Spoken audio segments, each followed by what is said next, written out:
There you are, everybody, behind that big logo. The Jim Masters Show is on the air. Good to have you with us. Jim Masters here, reporting for duty in the host chair in the New York area in the United States. Thanks for joining us, everybody. Hope you guys are doing well wherever you're watching all around the world. We love having you here. Thanks for stopping by our entertainment lifestyle celebrity talk show series. We've got an extraordinary guest. We're going to make you hungry because she's a professional chef. She's a cookbook author. And she's a singer and songwriter. Yes, it's going to be music and song and food. And you'll also learn how you can actually have dinner with our guests. There's a way that you can have that with something special she does, which I'm very excited about. I know we sort of teased that the last couple of days as we were planning this episode of the Jim Masters Show. So cool stuff. She was born in Florence, Italy.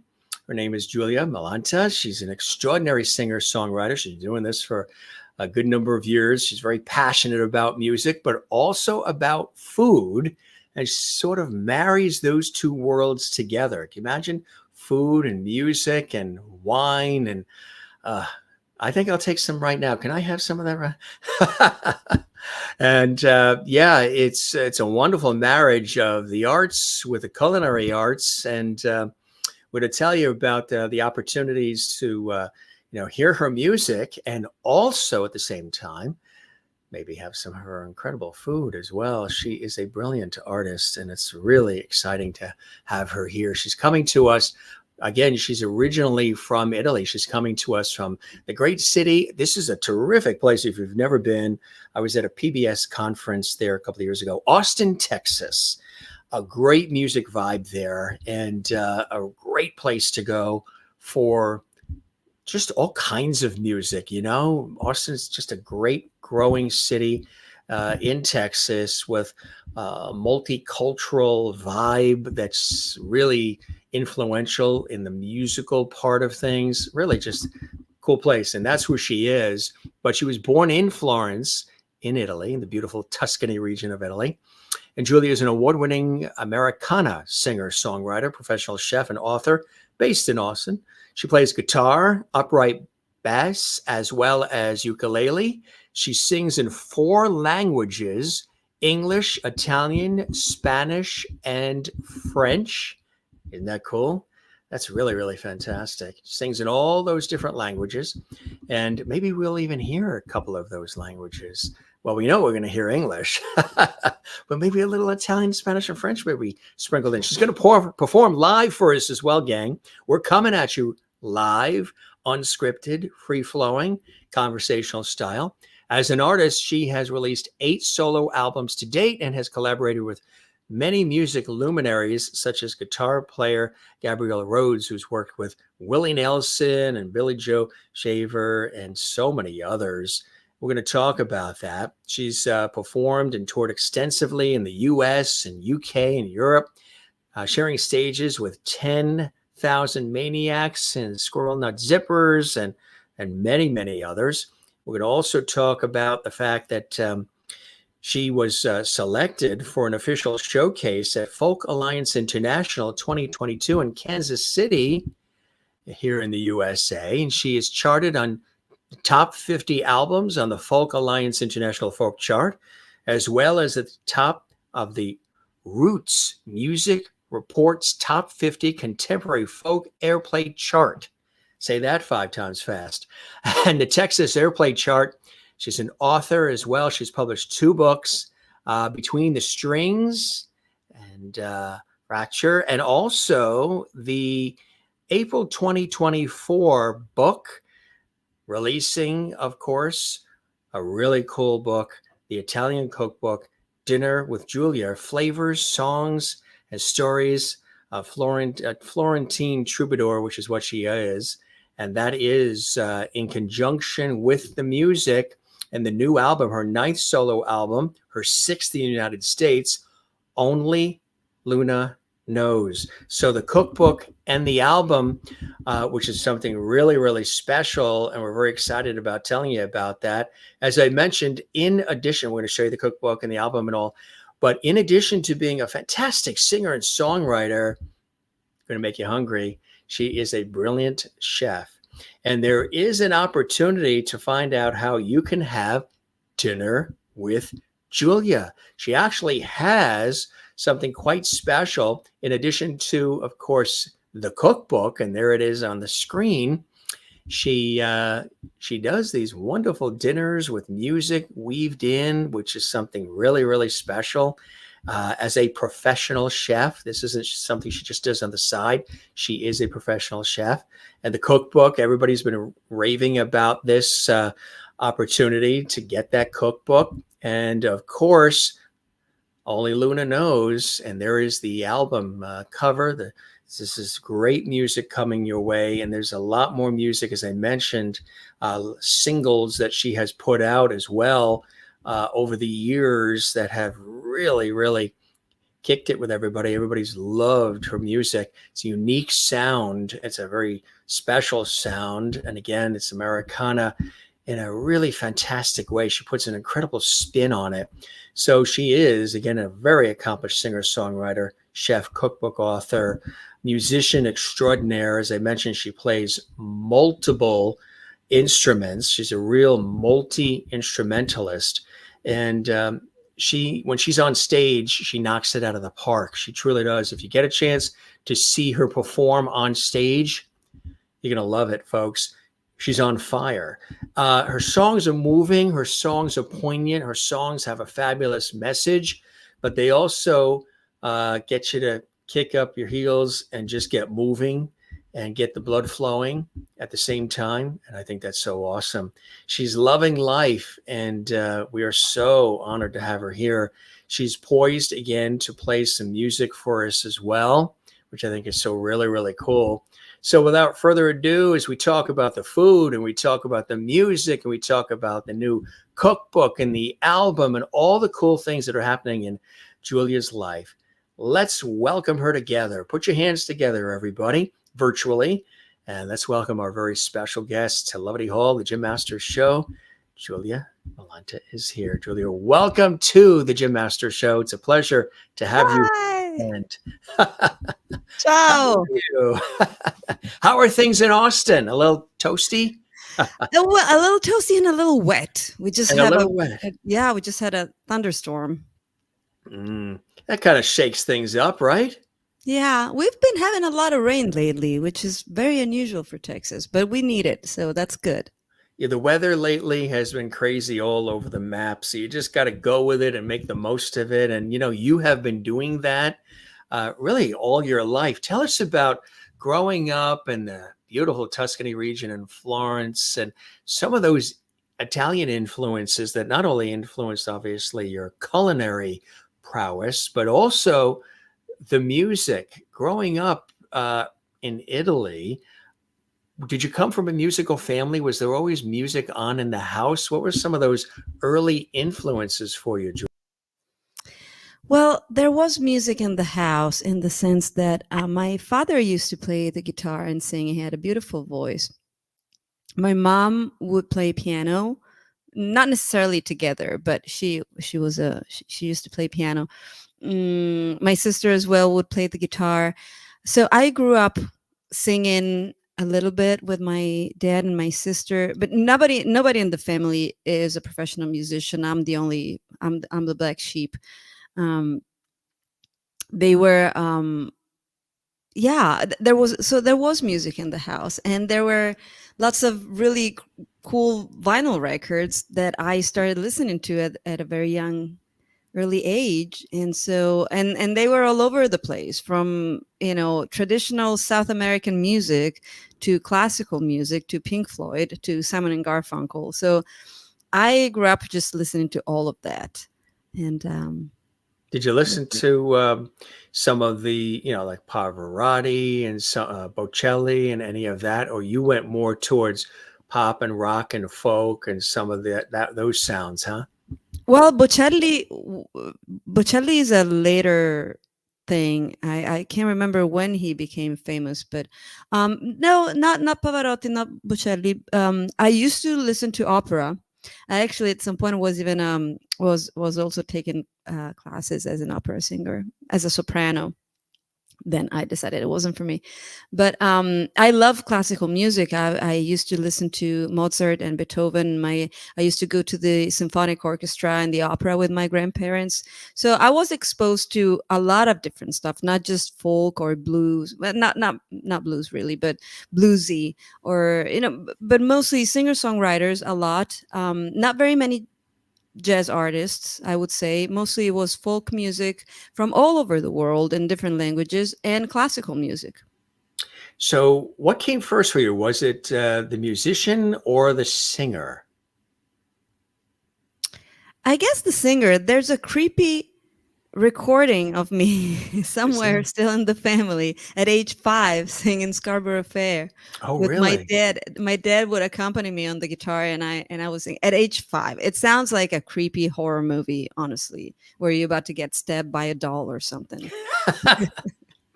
That would actually go viral today. You better dig that out and upload it, right? Maybe so, That but would be a hit maybe not. today. The way the world is, Yeah. absolutely. So, so then, of course, the singing first. What was the first instrument for you? As I said, you're a multi instrumentalist, and you play. I mean, I started out with the violin, like age 13, and then went with guitar, and we've done some piano. How about you? Because you play several. What came first for you?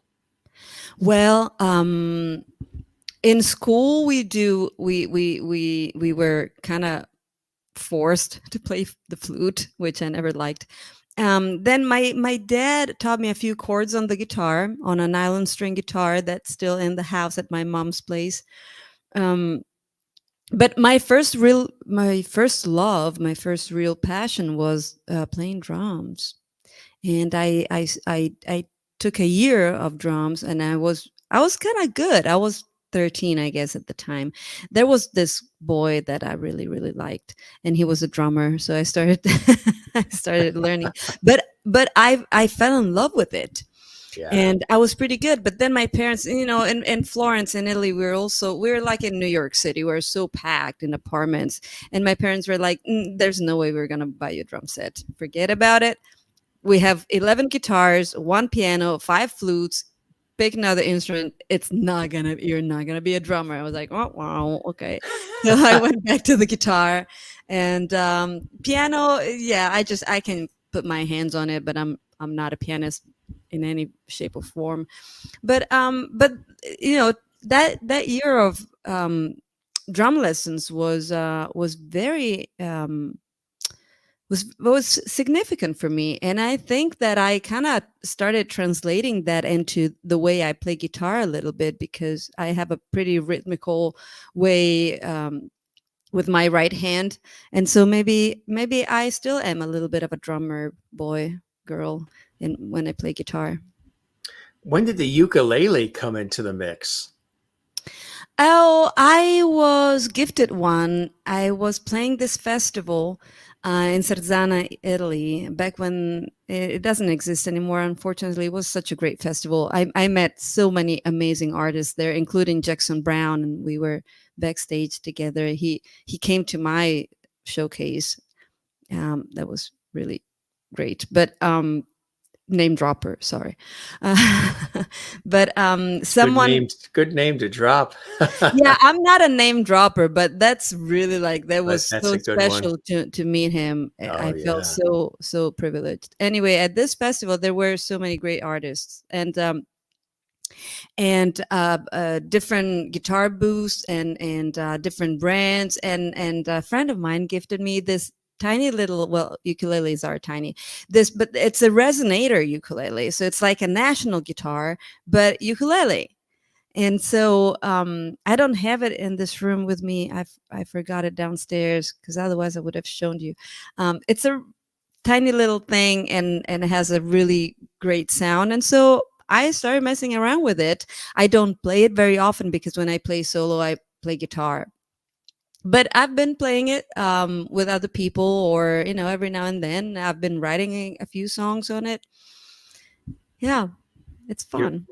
what I think is cool too is you sort of meld the worlds of music and culinary arts together in many different ways.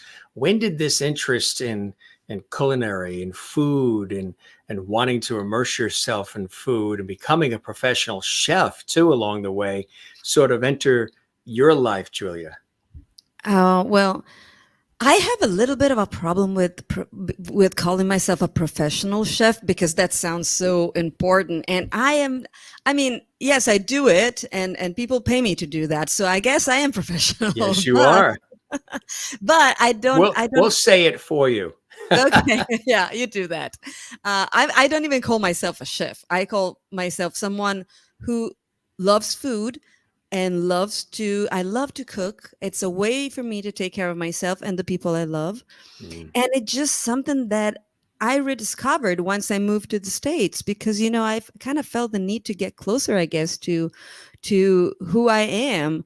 And sometimes you get homesick or sometimes you have a not so great day. And what do you do? Pasta is the answer, right? I mean, or anything. So, it, and also cooking is such a creative form of art and something that I can touch with my hands. I create something that I can eat and put inside my body. Because mm, most of the times, 90% of my life, I create things that don't even exist. yeah. You can't touch them. They're just vibrations.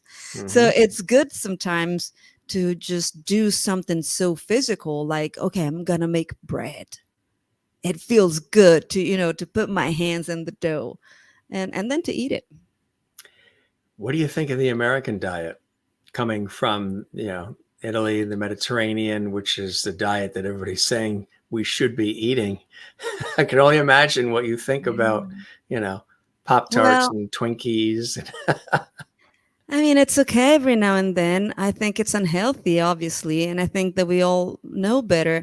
And also, sometimes Americans tend to be a little to go from one extreme to the other, and this whole like no carbs. Like the Yeah, carbs yeah, are okay. right. Carbs are we need carbs. Our brain needs carbs. It depends on what you do with them and how much you eat of them. So it's I don't want to just be one of those hyper patriotic person that's like, oh, the Mediterranean diet is the best.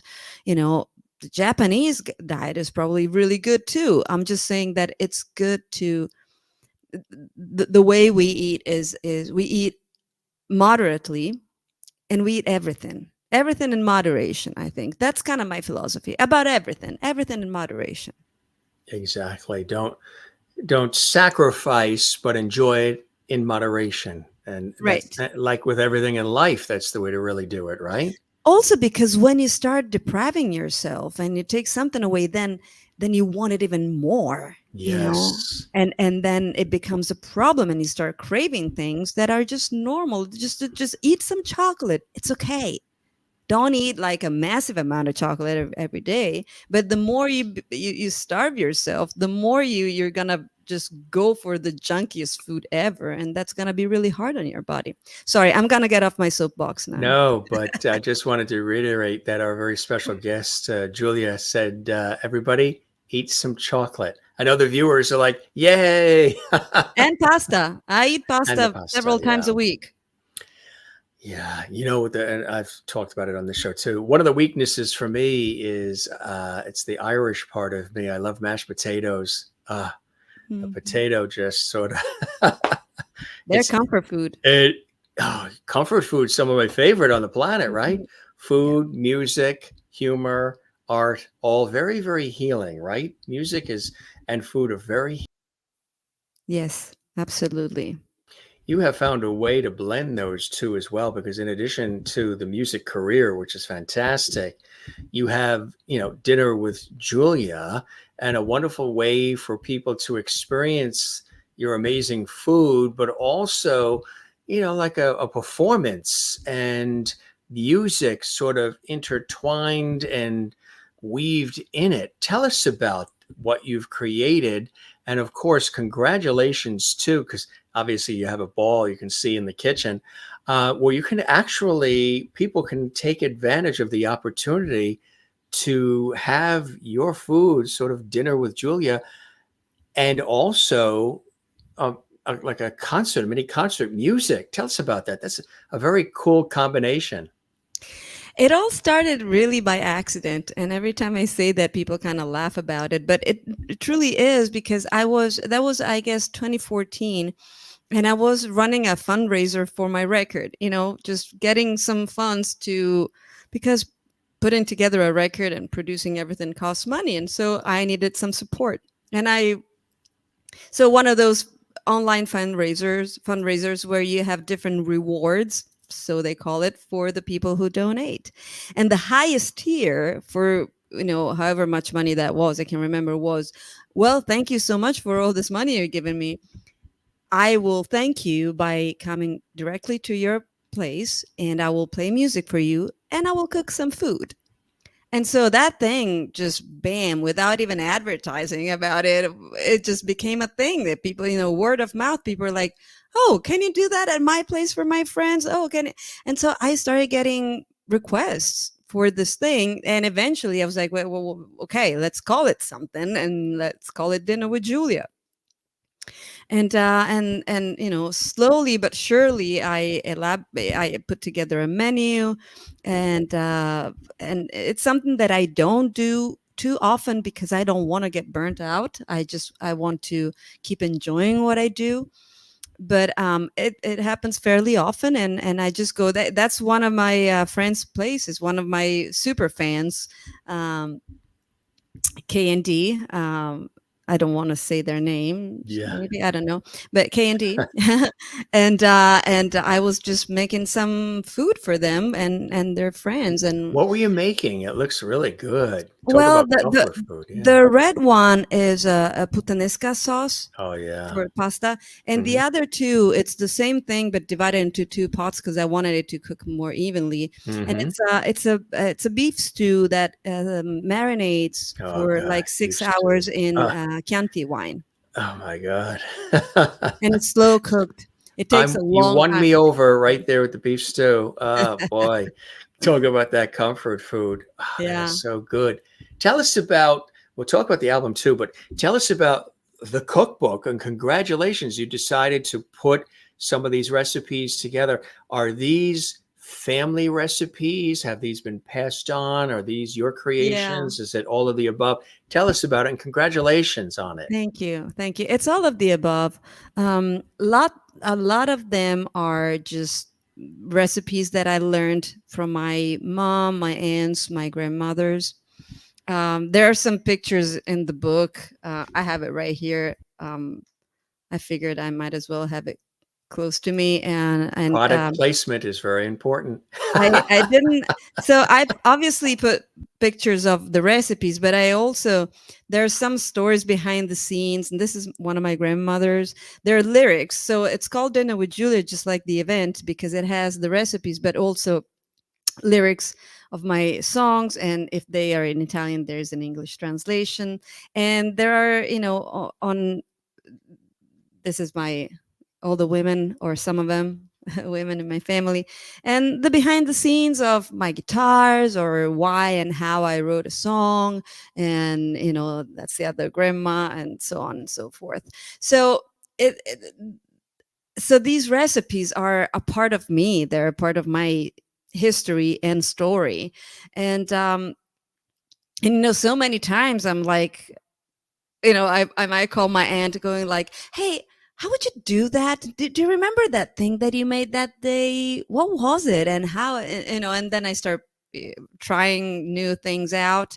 And obviously there's a bunch of other recipes that I just created or reinvented on my own, just because I like to cook. I work when I'm home. I work during the day, and then, in the evening I just go to my kitchen and put something together, anything. I just like to cook for myself. Exactly. Yeah. Did you do a lot of cooking during the pandemic? Everybody was baking bread then. A lot of sourdough bread. Well, actually, during the pandemic, that dur- Boom. during the Lightning, bolts, thunder. during those days Yeah. that we all enjoyed some quiet time at home, I Yeah. started doing a cooking with Julia thing. It was on Zoom. People would would just pay they would just give a donation, and we would cook together. So I had set it up to where I had two cameras, one on me, one on my stove, and I would send the recipe and the ingredients beforehand, before the our appointment, our lesson, and so people could cook along with me. And as I would go, they could stop me and say, "Hey, wait a second, I haven't done this yet. How do you slice this? How?" And so we would cook together, and then at the end, while people were eating, I would play a song or two. So it was like a virtual version of Dinner with Giulia, and people really liked that. And in fact, that's when they started asking me to share my recipes, and I was like, I don't know if I want to share my recipes, but I guess I will. And so the book Dinner Yeah, with Giulia came to life, but I didn't share all of my recipes. Some of them you're gonna have to book me to come to you. exactly right. That's what I was I saying. can't share all my secrets. Oh, so I said, how would you like to have an opportunity to have dinner with Julia? And it's really a great idea. It always makes me think, because of my years on public television, uh, you would have loved to have met the other Julia, Julia Child, Yeah. with her Dinner with Julia and Cooking with Julia and so much more. It sort of brings that together, and the French flair and flavor. That would have been quite a meeting as well, huh? Yeah. Who are some of the chefs that you have admired over the years? My grandmother's. Seriously, like, Nothing like home cooking, right? yeah, I really, so I haven't owned a TV for a, I don't know, 20 years. So I'm not one of those who watches whatever comes on TV and cooking shows. I don't. Obviously, I've seen some documentaries and some shows. Obviously, I know of different ones like Anthony Bourdain. How do you not know of him?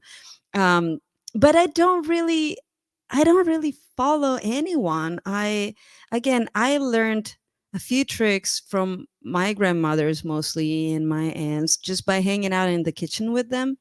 And now what I do is just me. Do you like to bake too? Baking is a is That's a real art form, isn't it's it? it's complicated. I'm getting, I won't lie. I won't say that I can do it. There's a couple of things that I do well, like, the focaccia with tomatoes, Mm. the pugliese style. The other day, I made a gluten-free bread because I wanted to try that for a friend of mine. So I make bread, How'd that come um, out? but pretty good. Good, yeah. The gluten-free flour has a It's a slightly different tough, taste, yeah. and the texture of it is different, but it's pretty good. I've eaten the past couple of days, and I like it. So I do bake. I make, there's a breakfast bread that I make for myself because I'm lactose intolerant and egg intolerant. So I make this breakfast bread with chocolate chips or cranberries, depend, or everything. And it's Why are we not doing the show at her house? well, We actually, could be Jim. eating and having some wine as we're doing this. Uh, well, one of my Next time, next time. at this point, because I've done some TV lately, talking about the record and the book, and I'm like, I really like this. I would like to have my own TV show and do some, cooking and music and interviewing people and have other But guest you don't watch chefs. TV. Well, I don't have to watch it. I can be in it. I can hit it, but I don't know what time it's on. Don't ask me what time it's on, or I'll just be in it. Yes. I like that. Tell us, let's get into the music part too, because obviously you have a real passion for the culinary. When did you come to the States, to America? And that was probably did you come alone? Did you come with other family? That's quite a move, to come to America, the land of opportunity, and to, sort of Yeah. make your way here in the States. Well, that was officially when I moved here was 2012. But I'd been visiting before then. The first couple of times I came to the States was with my father because he was a professor at the university. And so he would go, he would attend symposiums and conferences. And so a couple of times I went with him. That was when I was like a teenager. But when I came, so I just came to visit Austin because I had met people from here, and I just wanted to check it out because I had heard so much about it. And so I came to visit once, and then I and then again, and then again, and I stayed a little longer, and then finally was like, maybe I just want to spend a little time there and see what happens, because I was, it's very different obviously from Florence where I was raised, but It's different it's from the East Coast. it's different from anything I've ever Different seen. from California. Yeah, And but I felt really welcomed, and at home. There's a really, which is weird. Again, it's just like it's so different, but there was something like energetically that made me feel drawn to Austin, and very Austin has a comfortable. vibe. Yeah. Yeah, and Do you it's keep light. Austin? It's Do you keep lighthearted. exactly? Do you keep Austin weird? Oh, I do my very best. For anybody that doesn't know, that's sort of like a slogan in Austin, Texas, and you'll see it It's on not so, shirts and yeah. mugs and bumper stickers. Keep Austin weird. It really. I was there at a PBS conference, and we got a chance to go to some of those. Forget the names of the streets, but there's a couple of streets there where they have all of these venues, clubs, bars, and the doors are all open. And if you walk down the street past every single one of them, they're all busy and they're all packed, but you'll hear all different kinds of music, and there'll be people that are performing inside them. Some are local, some come from other parts of the country. And you'll just walk down the street and you hear all these different vibes, all these different styles and genres of music, which is really, really interesting. It's definitely a growing city for sure, Austin, right? Yeah, Yeah. and it's not that weird anymore, I must say. No, the With rest of the, the entire, well, that's because it's normalized. The entire world's weird now. yeah, I know. Everything is weird lately. True. So it just normalized. Um, Congratulations to Julia on the music. We talk about the cookbook, but you got 10 songs on Only Luna Knows. Tell us about this, as we have just experienced a solar eclipse recently. Mhm. And we have a love of the moon. Tell us about this. Well, what can I say? I mostly am a night owl, Me and too. I'm fascinated by the moon, her Mm, color, her face, the man on the moon, the and how the moon affects everything, and also, if you think about it, the time of day in which people feel mm, the most comfortable sharing their secrets or having meaningful conversations or sharing stories, it's at night, because that's when we feel more, I don't know, protected maybe. at There's an peace. intimacy. Yeah. Is There's an that when you're intimacy. most creative? Is that when you start to really get inspired to write music? And is it in the evening when the house is quiet, the computer's off, the phone's not ringing, you don't have emails and texts to respond to, you can really sort of quietly focus? Yeah, there's not really a time of day. Sometimes it can be evening or night, middle of the night sometimes, which is like, really now? Oh gosh, now I have to get up and write this down. Um, but it can be any time of day. But I love storytelling. Otherwise, why would I be a songwriter if I wouldn't love just, I have a passion for stories, both, telling stories and hearing stories. It's just so magical. And and and those, that there's something so magical that happens at night, and it doesn't happen any other hour of the day. And why only Luna knows? Because the moon is the witness of this. She knows everything, she hears everything. I'm a big dreamer, not daydreamer, like I dream a lot. whenever I manage to sleep, because I'm not very good at that. How many But hours do you get a night, you think? oh, I don't know. It's so disrupted. I fall asleep, I sleep 2 hours, then I wake up, I'm in bed tossing and turning, then I fall asleep again, then I wake up. It's hard to tell. I have an overactive mind, obviously, Yeah, and yeah, yeah. How do you try to calm it? With all that you're doing, what are some of the things that you do to sort of calm, temper, to sort of reboot, unplug? What are some of the things that you do to sort of bring things into a more balanced, peaceful mindset? well, I started just simply by banging my head against the wall, and it wasn't working, and it was hurting me. I'm kidding. Mostly That just with a frying pan. No, I have pretty strict routine of a meditation and journaling, and mostly those two things, meditation and journaling. And I journal morning and night, just to I to get into a practice of gratitude and acknowledging the good that's in my life, and also getting things out, yes, just yeah. emptying my brain. Hmm. And it's important to put it on paper because it really feels like a relief. But then meditation is when you really get to detach from your thoughts and just let them go. And so that's mostly what I do. But sometimes I just have to get up and do some laundry or vacuum the carpet. Sometimes it just comes to that. The basics of life, right? The No, things just that, because I'm like, I can't yeah. sleep, I might as well clean the carpet. So then, my question to you then, Julia, is how do you meditate?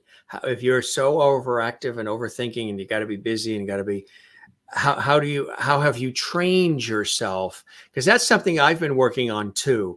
Because I'm always like, when I've been with groups of people and experts who are really, specialists in meditation, when I first started doing it, and it's a beautiful thing, and it's a very important thing to do. But when I first started doing it, I was sitting there and they're like, close your eyes and envision you're in a canoe going down the river with a golden retriever with you or something, when you were 12 or whatever. And I would just hear the person saying that to me versus visualizing anything, and really Mhm. allowing myself to relinquish control Mm. to meditate. How have you been able to learn to meditate, being such a creative and forward moving person? Well, it's a practice. They call it. They say practice meditation because it is a practice, and like most things, it just needs time. I started just by doing some guided meditations, which I found helpful because you follow a voice, and it's easier to shift from listening to your voices to listening to a different voice.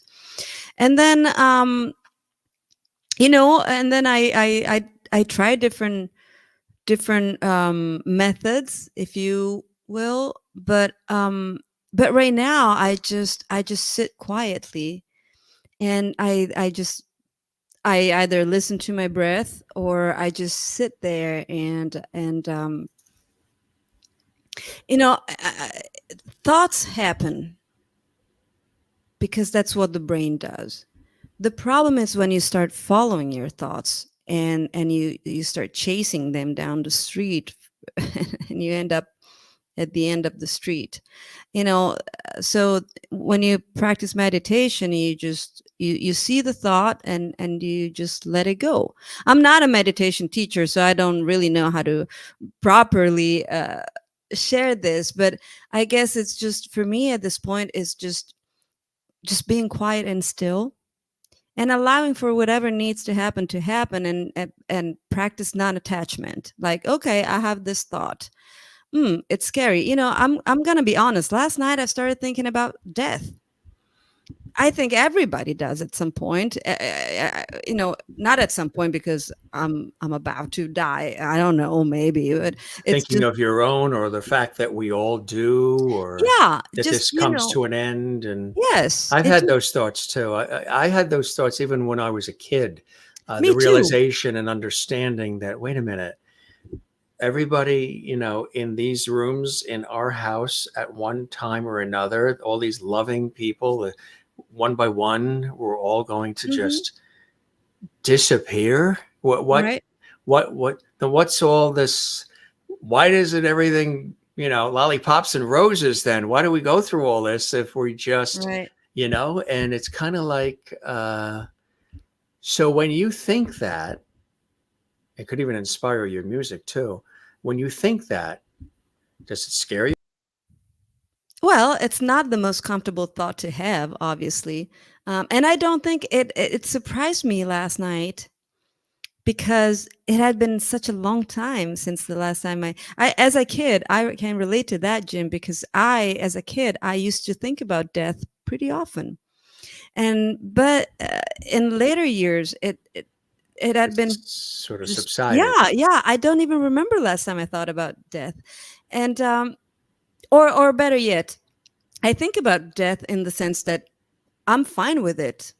I'm going to die, people will die, and I think about my death as part of my life and as a way to be the best human being I can possibly be and live every day as if it was the last one and honor that.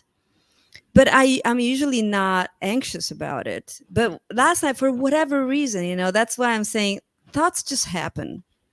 And especially in the middle of the night, it can be just an anxious thought. It can be about, it doesn't have to be about death. It can be about anything else. Or sometimes there are creative thoughts like, oh, what if I did this? Oh, it would be so fun to do that. And what about a TV show? And what about the next book? But also you wanted to do, but remember that book? What about. And so at some point I just go like, okay, I see you, thank you, I'm going to take a note of that. And if I feel like I really need to take a note of that thought, I turn on the light and I write it down. Otherwise I'm like, and I let it go. Otherwise, like last night I was like, okay, I'm thinking about death. Yes, I'm going to die. Yes. Okay, do I need to be worried about it now? Not really. Do I need to be scared? I don't think so. Are So you worried about the loss of those closest to you? Does that bother you more than even your own? The fact that the oh people yeah, that love and absolutely. support you go? Absolutely. Yeah, Yes. It yeah. doesn't worry me. It's obviously something that I know it will happen because it's life and it's going to be sad and painful. But I in I used to be much more anxious and concerned about these kind of Yeah. topics, and now I'm fairly okay, What do you think was the transformative moment? What got you to, is it just living life? Is it the music? What got you to be calmer about it, more understanding of it, and appreciating it? I guess because I've done a lot of work around all my, healing my wounds, going through my childhood, all the traumas that we all have. I've been lucky enough to always have a roof and clothes and toys and education and food and everything, and parents and everything. So it's not like, but we all have traumas of what, that's life. And so I did a lot of work around that to be okay and to understand myself better. To be honest, moving to a different country will put in motion a whole set of dynamics. Did you come And by yourself? I did. Yeah, So I this did. was, yeah, right. And at first I was feeling very insecure. And Missing I everybody back home in Italy too. Yeah, that, but also like a lot of self-worth issues. I'm not an insecure person, but I was kind of a bigger fish in a small pond. And then you come And now here you're thinking, here oh, and I'm gonna play music, and you're like, holy moly, sort of this is a get in big line, country. sort of, right? Yeah.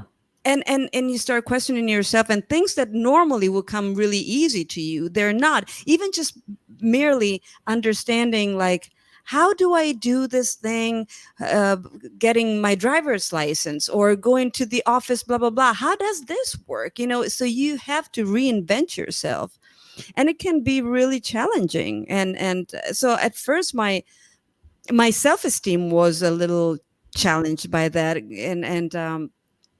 and I started getting worried about things like, okay, what if I can't do this? What if I'm not good enough? What if I'm not good enough? The good enough, good enough, good enough. Oh, the You know, self-doubt, right? Yep. and I was raised to be an overachiever by, a father that was an overachiever. And, may he rest in peace. I love him, and he's been such a great influence on me. And part of what I am today, I owe it to him.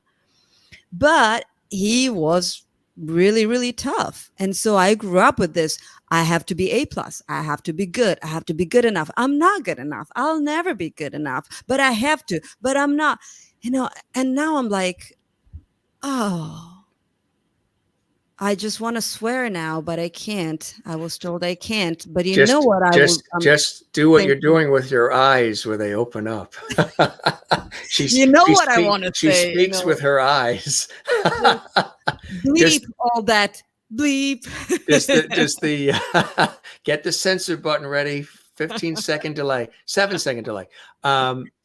Does the music help you? Is the music cathartic and therapeutic? Like you said, you work things out sometimes through the music, and a lot of people do. Comedians do through comedy.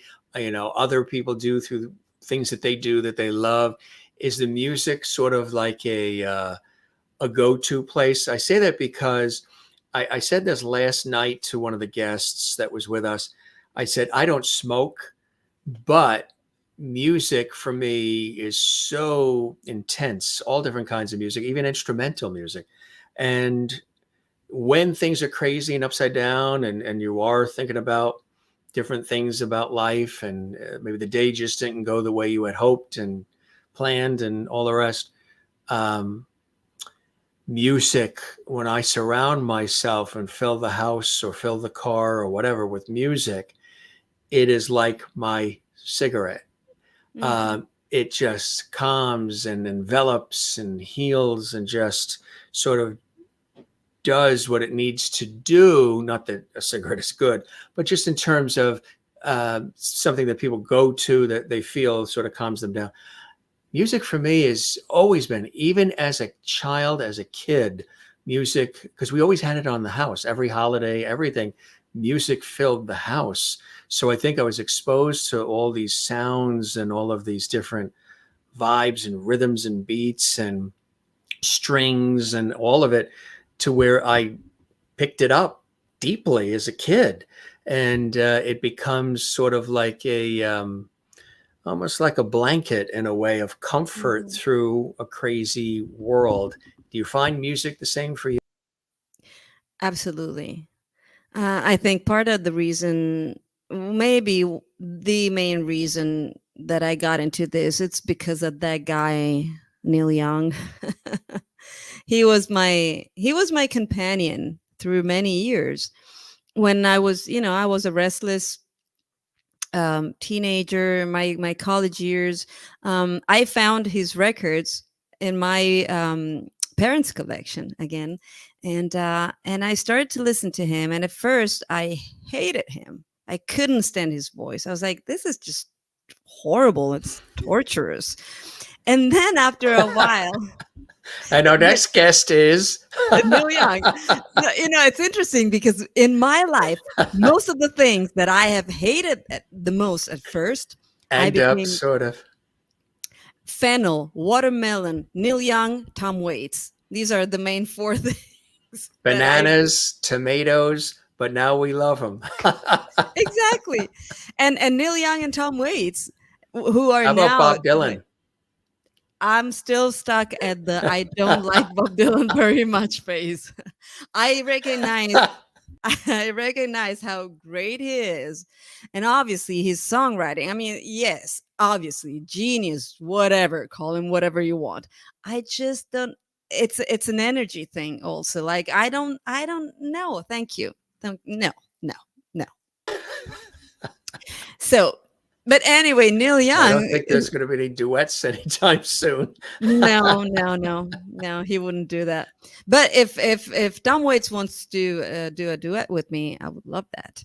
Um, Actually, I even have Mark Ribot on one of my records. Mark Ribot, for those who don't know, he's the songwriter. Sorry, the guitar player in 1984 Rain Dogs. That's the first one, I guess, if I'm not wrong, that he played with Tom Waits. He's an amazing guitar, one of my favorites. Anyway, so You've surrounded yourself with lots of incredibly talented people, even in the making of Only Luna Knows. You and even on stage performances and in the studio, you've had people, other musicians and others who have, they're heavy hitters. They've been in the industry, they've made their mark, and it's a beautiful thing because it really takes a village, right? Oh, absolutely, absolutely. You know, art is between you and your muse, the creative part of it, the first, when you plant the seed, it's between you and your muse. And writing a song, although you can co-write obviously, but there's a part of it that's just so intimate, and it's just me in my room with one of my guitars, who are all women, by the way, and they all have names, and or with What are my some of their bass. names? um You have well, some behind you there, right? yeah, there is Martina, obviously, because she's Martin. And this one in the middle, she's 1967 Gibson, and her name is Veronica. And I named her after Veronica Franco, who was one of the most famous courtesans in Venice of the 1500s. That's Greenie. I have Penelope down here with me. Downstairs, I have Erica, who's a Les Paul. Lorenzo is my upright bass. Anthony is my piano. Filippo is my ukulele. Do you give them all Christmas gifts? I'm not there yet. They're all finicky eaters, aren't they? Speaking of which, you wanted to grace us with some live music, my friend, huh? Which I think is, we did a little bit of a sound check before we went live to make sure everything sounded great, and it sounds really good, folks. You're going to love this. And I've heard a lot of her music. She's very, very talented, and all the different styles that she weaves in are really unique. Thank you. Yeah, I'm excited about this, and our viewers are too. They've been asking, is she going to do something for us? Yeah, she sure is. Tell us about what you are going to do now. Yes, before I do that, my computer is overheating. I want to make sure is everything okay? Can you hear everything okay? Can you hear the fan? Because the fan is going. No, we don't hear the end. fan. No. Okay, great. Well, you are in Texas, so it's a little warm. Last night, our guest, she had an assistant with a fan on the other side, and she was waving the fan on her to cool her off. And she's in Austin, Texas. Wow. Who's she? The incredible songwriter, Brenda Russell, who wrote Piano in the Dark and Get Here for Alita Adams and so many other artists. She's worked with Luther Vandross, Tina Turner, Roberta Flack. Oh, wow. And she was our guest from Austin, lives in Austin. Mm-hmm. And it was very hot she's surrounded by gold and platinum records. She took us on a tour of her house. If anybody missed that episode, you can see it archived. But she's been doing it for over 40 years and is a prolific songwriter and singer, and has been responsible for music that Shaka Khan has sung and just everybody you can think of. But it was hot in her room. So her assistant had this little, like a hand fan, not a fan that's oscillating, but just the thing where you blow it on somebody because it gets a little toasty there where you are. So tell us about the guitar. Is that Penelope? So this is Penelope. This is my kind of my go-to. This is my companion. She comes with me everywhere. And it's a Gibson L00 for if there's any guitar nerd who's Right. watching this. L-double-O, not 007, but L-double-O. L-double-O, yeah.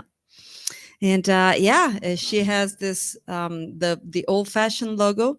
This was reissued. So this guitar is 2012. So, and this is the old fashioned Gibson logo. That for some reason during those years they reissued a few a few guitars with the old fashioned logo. I don't know why they did that, but Sort of retro, yeah, a little Mhm. retro. And what are you going to play for us, my friend?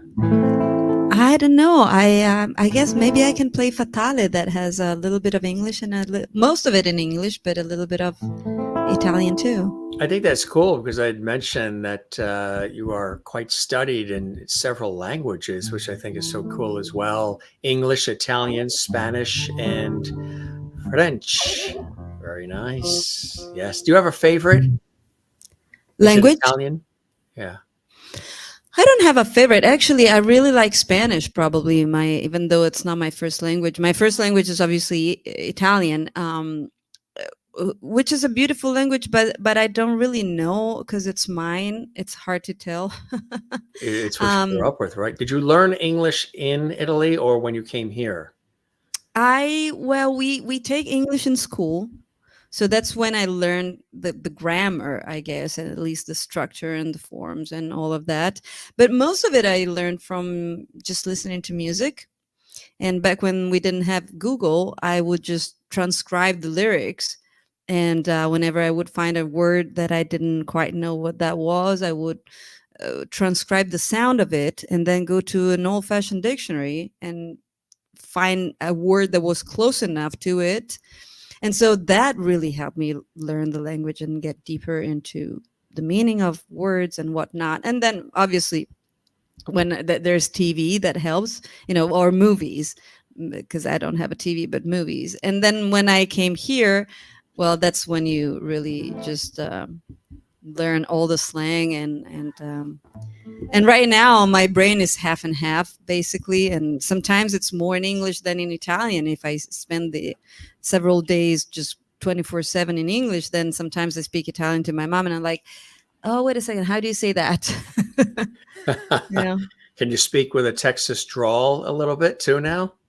No, I can no, just no. Bless her heart, y'all. Bless her heart, y'all. Right. That's That's it. all You I got can say. All right. Here is Giulia with Penelope With Penelope. on the Jim Masters Show.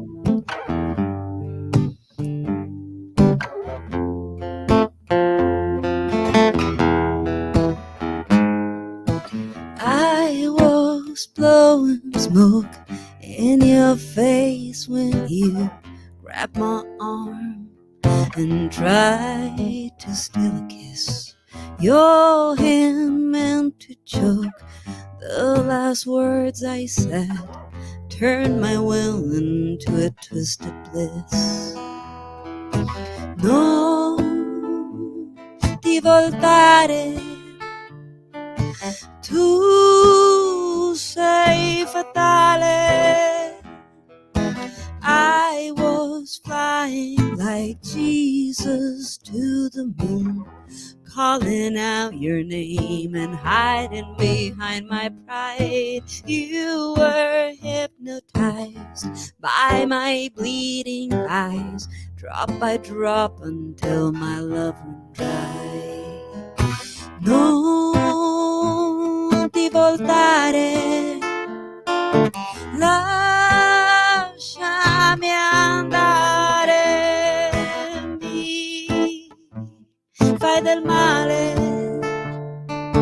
tu sei fatale, taglia la corda che mi tiene qua.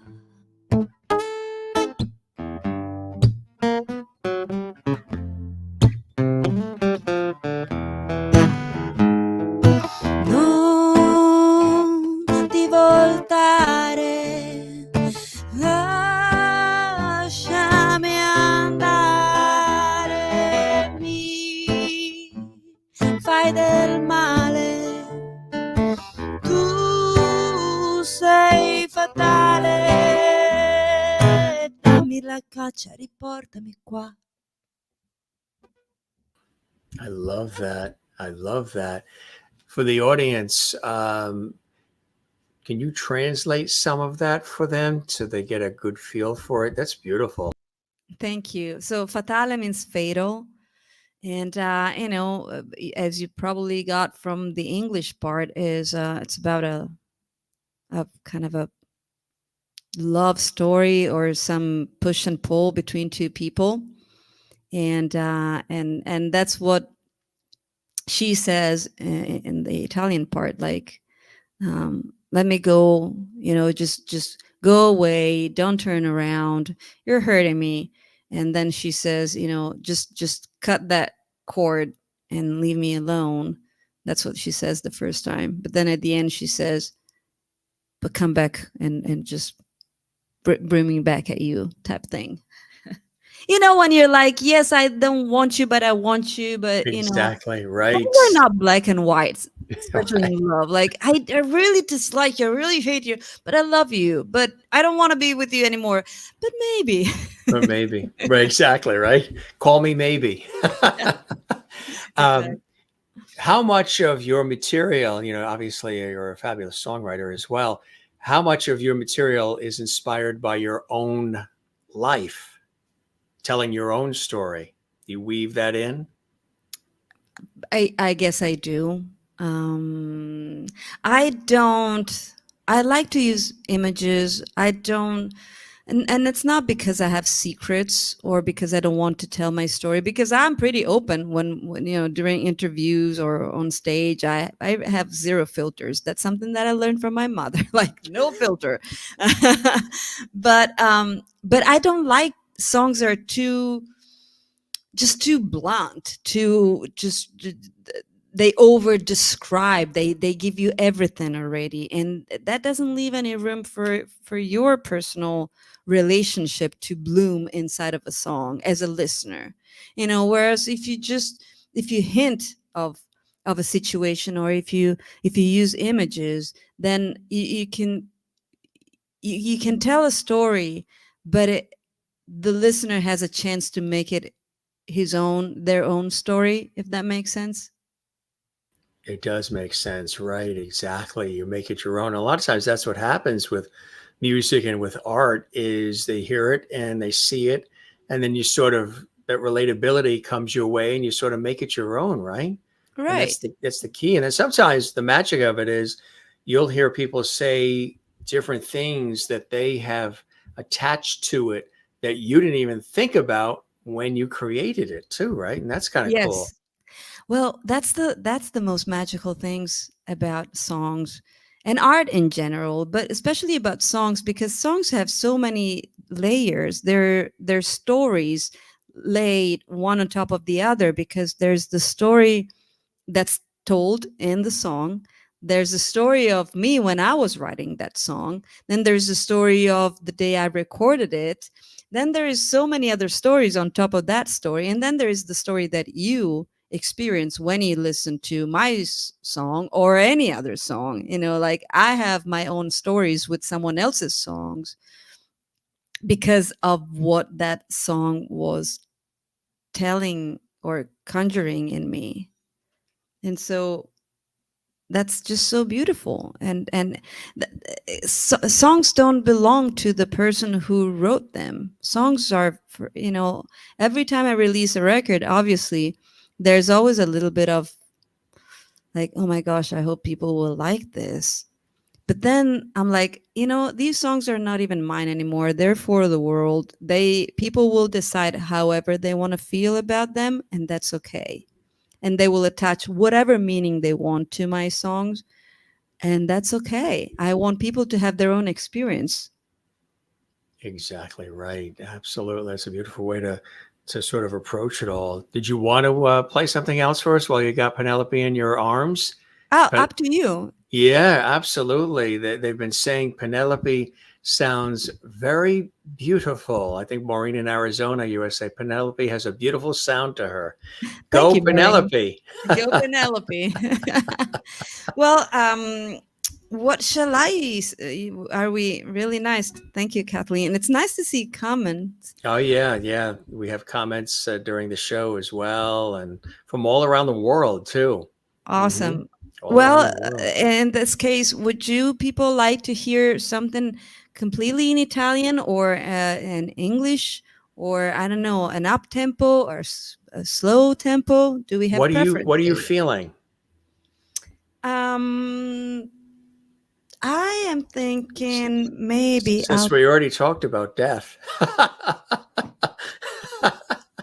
well, I was actually gonna play one of the most up tempo ones, kind of Yeah, more uplifting. It's called sure. "I Dance My Way." Yeah, that sounds good. But it is about death. Everything is about death, not in necessarily in a bad way, but Right. the song is just um there's a lot of me in this song, as you will probably be able to tell from the lyrics, like the not being able to sleep at night and then going like, you know what, I'm gonna dance my way. I don't care what the rest of the world has to say about it. I'm just gonna dance my way.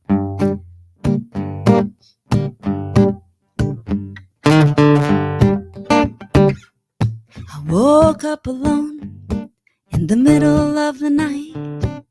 Full moon through my window, flipped to the cold side of my pillow. I tossed and I turned. I wasn't feeling right. Stubborn rhythm in the back of my mind. Chasing my dreams like a dog chases a bone. Stumbled down the dark hall, banged my head against a brick wall. Stars and birds spun around my head. My feet began to slide. I wanna dance my way. I dance my way. No one can take that away. It's my time to play. That's why I dance. I dance. I dance my way. Ostinato chorus, the rubato verse, the pizzicato strings, and all the joy they bring. It moves through my body, from my toes to my lips, and back out into the universe. I wanna dance my way. I dance my way. No one can take that away. It's my time to play. That's why I dance. I dance. I dance my way.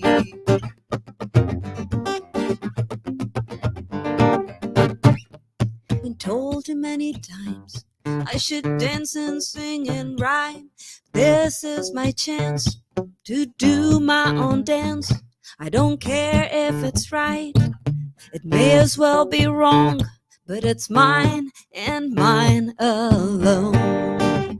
I wanna dance my way. I dance my way. No one can take that away. It's my time to play. That's why I dance. I dance. I dance my way. I wanna dance my way. I dance my way. No one can take that away. It's my time to play. That's why I dance. I dance. I dance my way.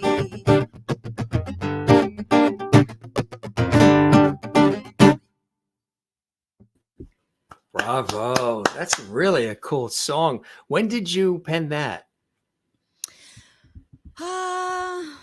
A year or so ago, Yeah. I can't remember. And what were you thinking when you, what was it, what was happening in your world that got you to create that? You know what? They actually asked for another one in Italian. As you were singing that, they're like, Italian, please, Italian, please, Italian, please. I'm like, really? Do we really want that? I was gonna say, Um, that's, I really like the song, I like the rhythm, and you really, you do have, you captured the essence of that Americana sound. Really Thank you. fresh. Yeah, it's really, really good and rhythmic, um, and it makes you move. It makes you think. I love it. Thanks. All right. Well, this is another song off of the new record. I can guarantee, folks, it's not going to be O Sole Mio, okay? No, it is not. You've Sorry. heard that one a few times. Oh yeah. Oh Sole Mio. I have never, Or ever, it's not ever, going to be ever. Volare. No. I sang that once, Volare, but O Sole Mio never ever have and never will. Sorry to disappoint Have you you ever, guys. did you ever sing the Italian national anthem too? I have not, and I'm really okay with that. Or the American one? They say the American one's very hard. Yeah, I haven't done that either. I was contracted once by someone here at the Circuits of the Americas, the Formula One. They wanted me to sing both anthems, and they were like, "Oh, could you please make a recording of yourself?" And they kind of wanted me to audition for this. I was like, "No, I'm not gonna do it. Sorry. If you want me to sing it, I'll sing it. I'm not gonna send you a recording of me Recording just of for you you to doing it. figure out if you want me or not. No, Right. that No, sounds like too much work. exactly. Plus, I'm not an anthem type of girl. Type of person, right? Yeah. Anyway, this is it's called Mi chiamava Lulu. He used to call me Lulu. It's a story of a girl who made some questionable choices, and one night in this hotel with this man. The story is not about me at all. Seriously, I co-wrote it with a friend of mine from Italy. Check that out. Anyway, stories of but we all made bad choices sometimes. Not me, I've made all the greatest ones always, but this girl, You're she singing for a friend. I'm thinking, yeah, it's totally for a friend. Anyway, Lulu, she ends up changing her life around, and so she leaves that hotel room. Non mi vide mai più. He never saw me again. Mi chiamava Lulu. He called me Lulu, or used to call me Lulu. Mi chiamava Lulu.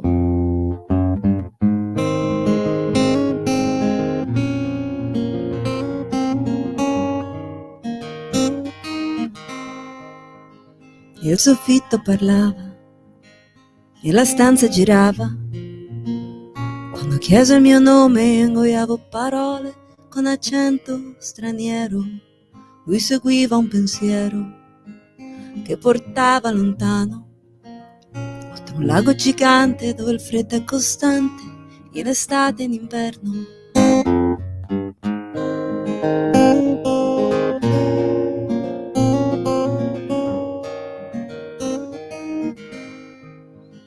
Con le spalle alla notte e il mattino alle porte, la finestra si apriva, la luce feriva come sale negli occhi.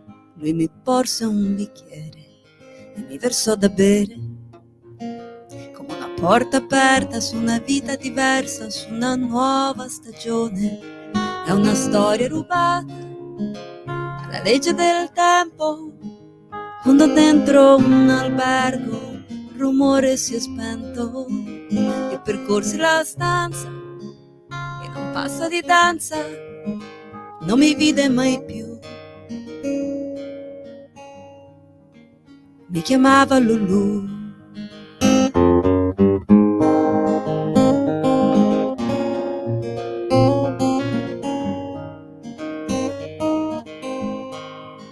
Lui sfogliava ricordi come fossero fiori, i bagliori di infanzia e i momenti peggiori. Poi prese il cappello dal fondo del letto, scese le scale dalla cima del tetto. Io mi ero svegliata in un colpo di ciglia, restavo in silenzio pensando a mia figlia. Giorni passati a lenire il dolore, notti trascorse in seguire l'amore. Una storia rubata alla legge del tempo, quando dentro un albergo il rumore si è spento e percorsi la stanza e con passo di danza non mi vide mai più. Mi chiamava Lulu, non mi vide mai più. Mi chiamava Lulu, non mi vide mai più. Mi chiamava Lulu, non mi vide mai più. mi chiamava Lulu.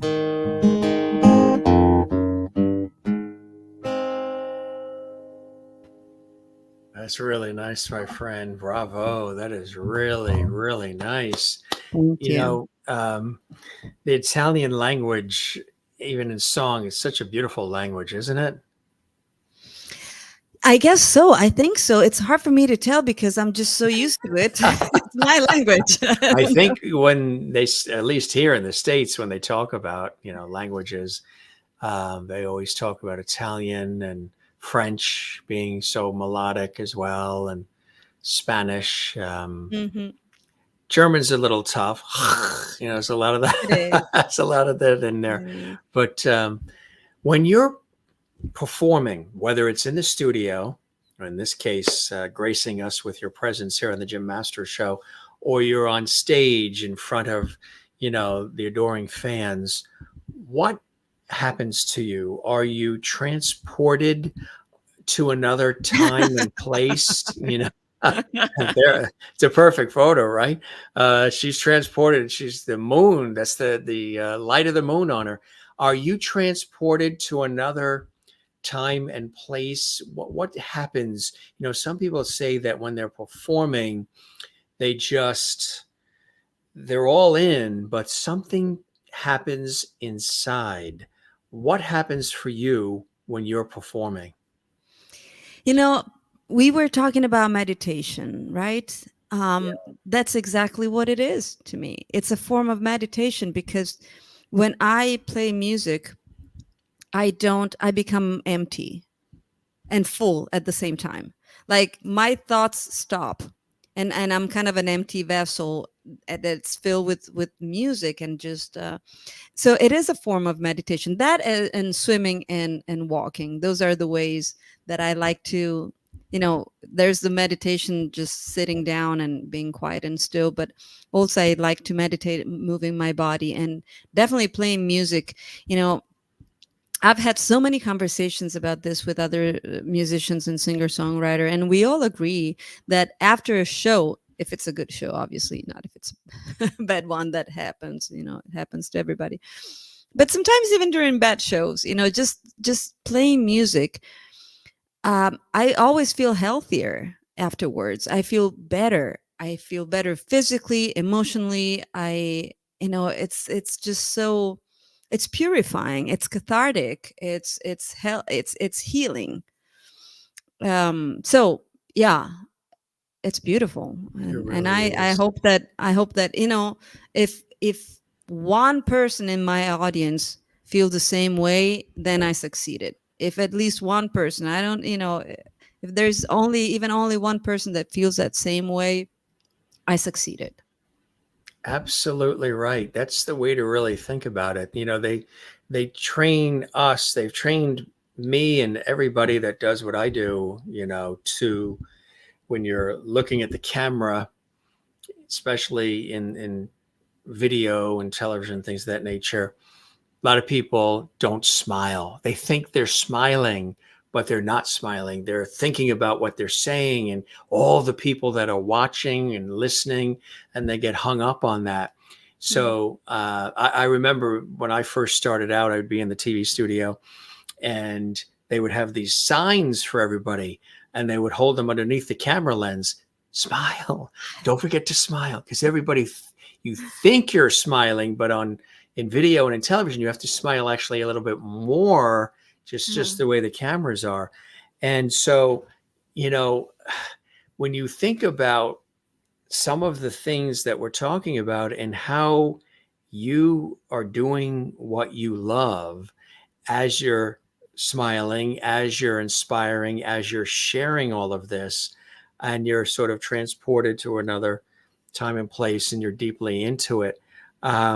Like you said, you feel healthier. You feel like you are like there's a reboot that's happened, right? Mhm. Oh, You've yeah. plugged in and out through doing it, and so I can connect with that. I get what you're saying because with the work that I do, it's a similar kind of thing. And when you are away from it and then you go back to it, you come back reinvigorated, and that allows you to be even more creative.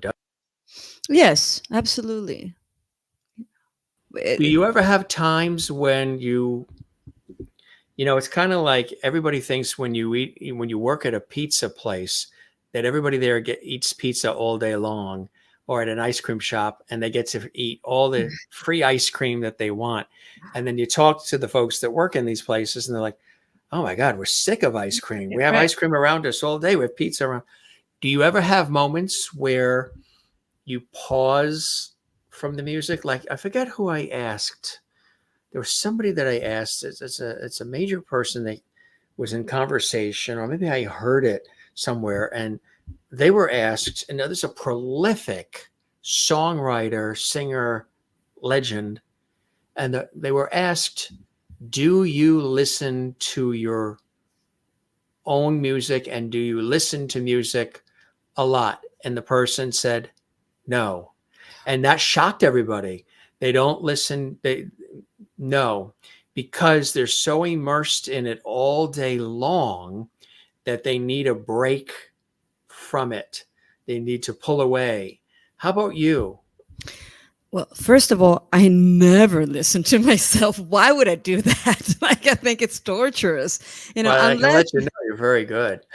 no, but why would I do that? Unless obviously I'm making a record and I have to, listen Critiquing and or listen back to the mixes and go like, okay, let's do this, let's do the, tweaking things. But otherwise, why would I do that? Listen to my records or no. If I do, it's just because I have to make sure something is good and or whatever. But as far as listening to other music, I go in phases, but I'm one of those, if I take a road trip, I can be like for 5 hours solid in complete silence. And, I've traveled with other people, like, and they would be like, can we listen to some music? And I'm like, oh, really? It wasn't playing because it's been playing in my head the whole time. Like sometimes I don't even need music because it's already playing. And sometimes I really need to be quiet. I love silence. So I used to growing up listen to music 24/7.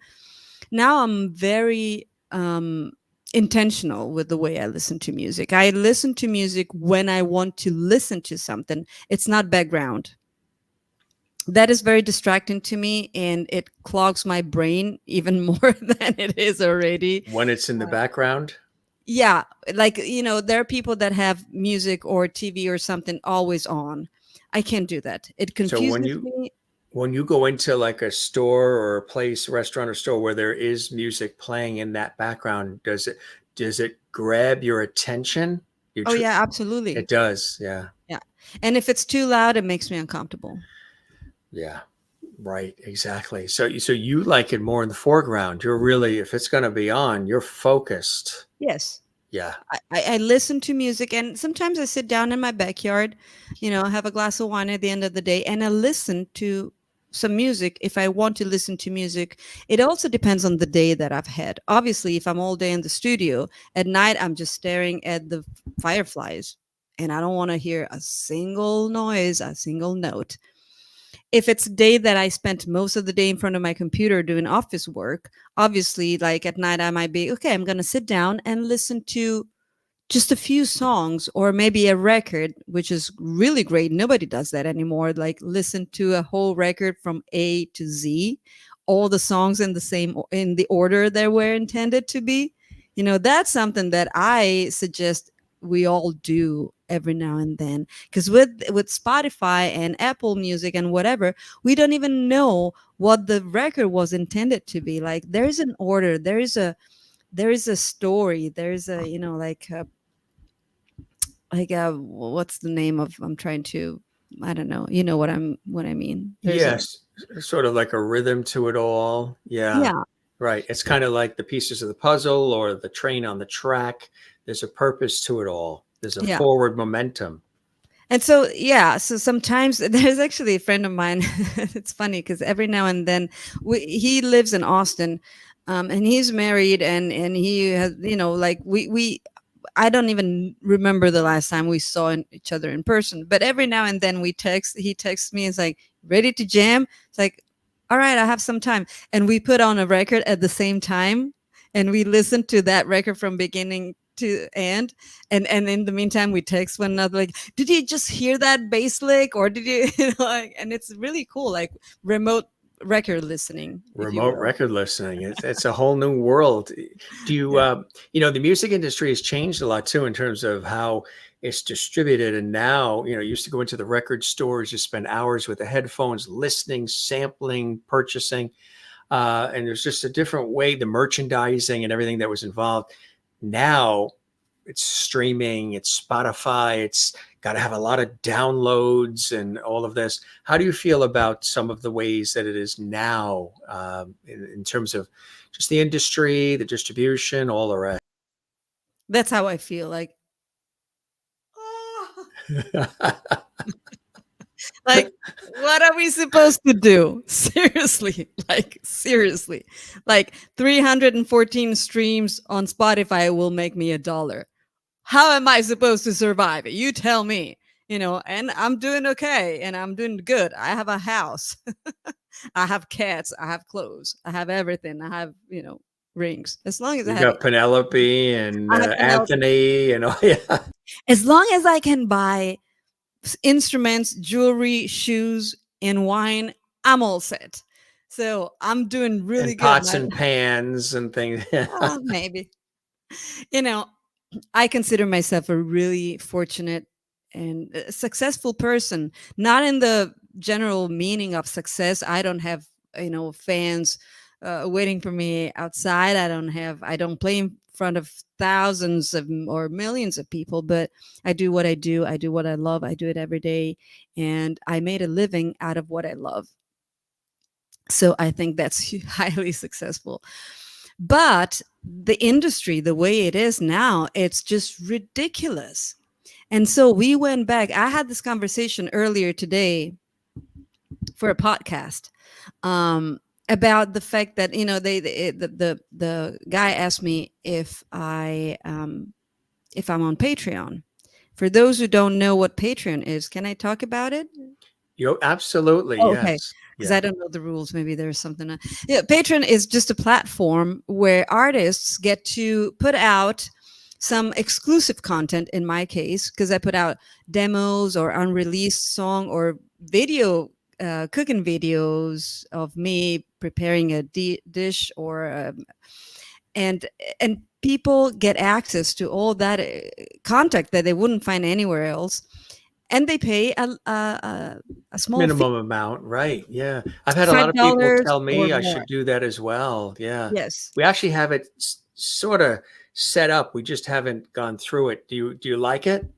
Well, it was working a lot better during the pandemic because I think people and our audience and our fans were, They were you know, home and they were home, and also they were very supportive yeah. of us artists. Now it kind of That's faded, or it kind of where all those plateaued. people go that were with you during the pandemic that loved Right. everything. They expressed all the love and the joy, and now they're like, But see, I really enjoy the Patreon thing because it's a win-win situation. Like, people get to, if they like what I do, the cooking and the songs and the storytelling, they get access to things that they wouldn't find anywhere else on the internet. And for that, they pay a little fee that allows me to keep creating and keep being what I am. And so it is a win-win situation. And why am I saying this? Oh, because that's the way things are changing. We're going backwards. The Medici, yeah, they were the first patrons of the arts. That the Medici allowed artists like Brunelleschi to do the magnificent Duomo that we all appreciate, and it's one of the most amazing things that of the, what they call it, the seven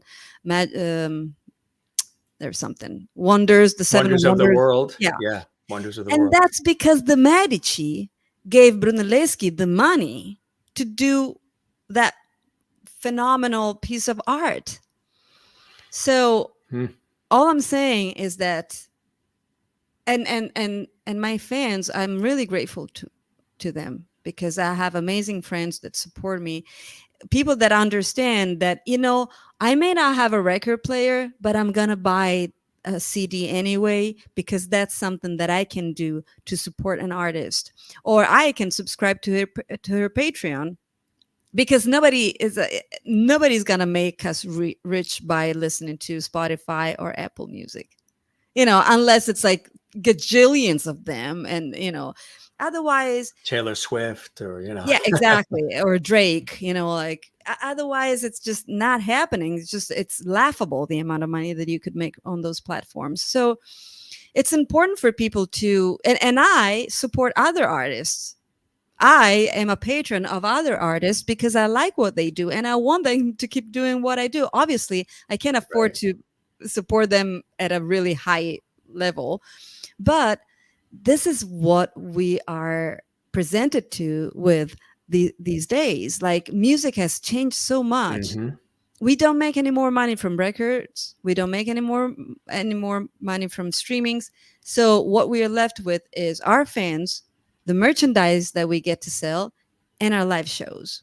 That's So right. Those are the important things to keep the wheels turning. I know what you mean, because I come from television and radio, broadcast, film, and that whole industry, and was, studied it in school and brought up in it and worked in all these TV stations and networks and production companies, and still am very involved and immersed in the world like you are in the music. But here we are streaming on the internet. Mhm. You know what I mean? So even if somebody like myself, who was traditionally trained as a broadcast professional in television and radio and film and all the rest, here we are streaming on the internet, not in the same city and with people watching around the world. And it's something that takes time to build. It's a heck Mhm. of a lot of work. That's why Right. we tell people, subscribe to the YouTube channel, Mhm. give us a like, leave a comment. All those kinds of things Yeah. are similar in that way, because that helps this kind of show. If people love what we're doing here, which is not Right. interviews, we call these free flowing conversations. As you Mhm. can see, it's a free flowing conversation, not a scripted question Right. and answer interview. Those kinds of things. And I'm not used to saying those things and asking that. Mhm. Subscribe to our YouTube channel, give us a like, leave a comment, I know. share. Because I'm used to going into the TV studio or at the radio station or on the film set or whatever, and just doing the work, and then all the rest follows.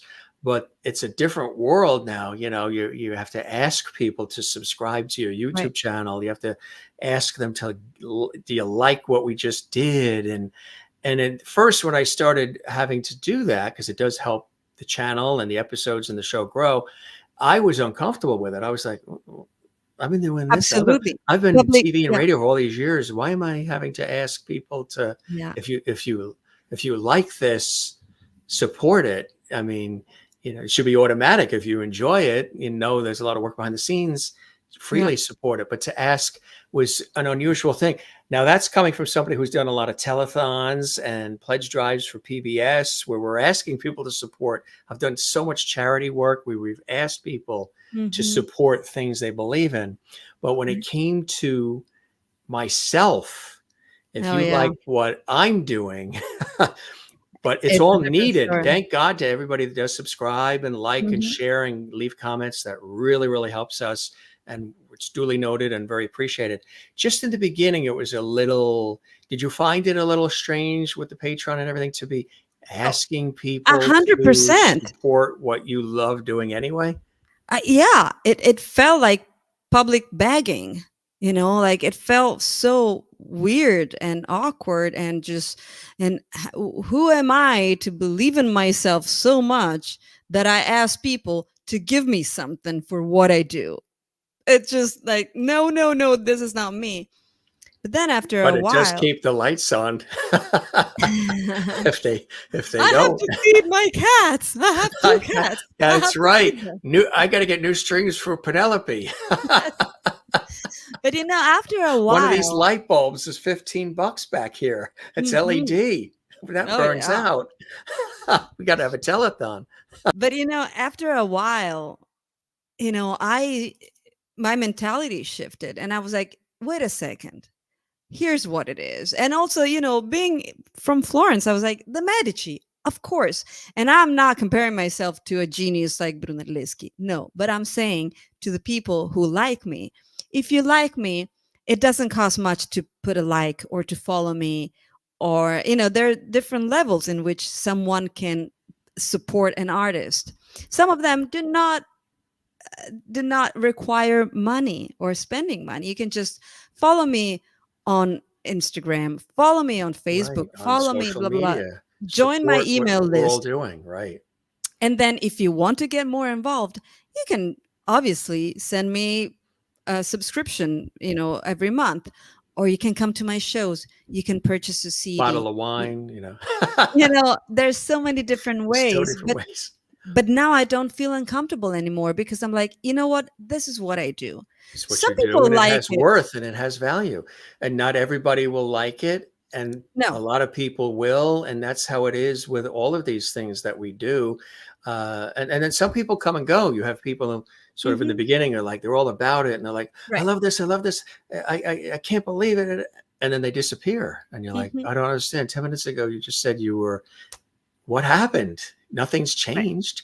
It's an interesting thing. It's very fickle, isn't it? Yes.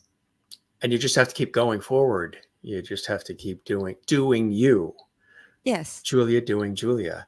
And I think when you're doing the authentic you, people are attracted to that because they know it's real. You're compassionate, funny, wise, empathetic, creative, talented, and you're doing what you love that comes from the heart and soul. And people can plug into authenticity, and they can also plug into fake BS, when somebody's faking and, hey, I love you and you're the best and rock on. And, people that come out of the gate like, oh, like Yeah. you can see that it's not real and they're begging and it's just not. When you're just doing you and you're open and you open up your heart and your soul, which you do through your food and through your music, people will be drawn to that. And that's what I try to do with everything I've done in TV, radio, and film. And what I do with this show is to be like, if you saw me in the supermarket, the version you're seeing right now is what you're going to see in the supermarket. And I know that if we bumped into you in the supermarket in Austin, it's going to be the same Giulia that we're seeing on the screen right now.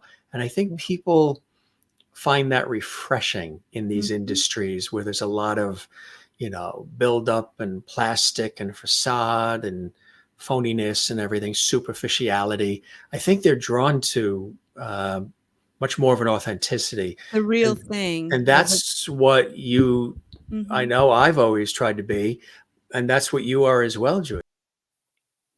Well, thank you. I just am what I am, and I couldn't be in any other way. I'm not a good liar. I'm not a good. I can be a pretty good actress, but I don't want to, and I don't like to lie because it's too much work. When you lie, you have to keep track of the Of things that what you lie story about. you told that Yeah, person has to exactly. match the other So person's no, thank story. you. It's all about energy efficiency here. Like I'm myself, and this is what you get: the good and the bad and the swear words, which I was really really good at. She was good tonight. She had asked me if there are a few words that she can't I say. did so And, good. I didn't and say believe it it, or not, not even once. they're not the words that we used tonight. They were other words. Yeah, and They're so different countries and things of that nature, but in the this news is and stuff. this is what you get. This is me, and I hope people will like me for who I am. And if not, then I'm not for them and they're not for me, and that's okay. you know Right. That's it.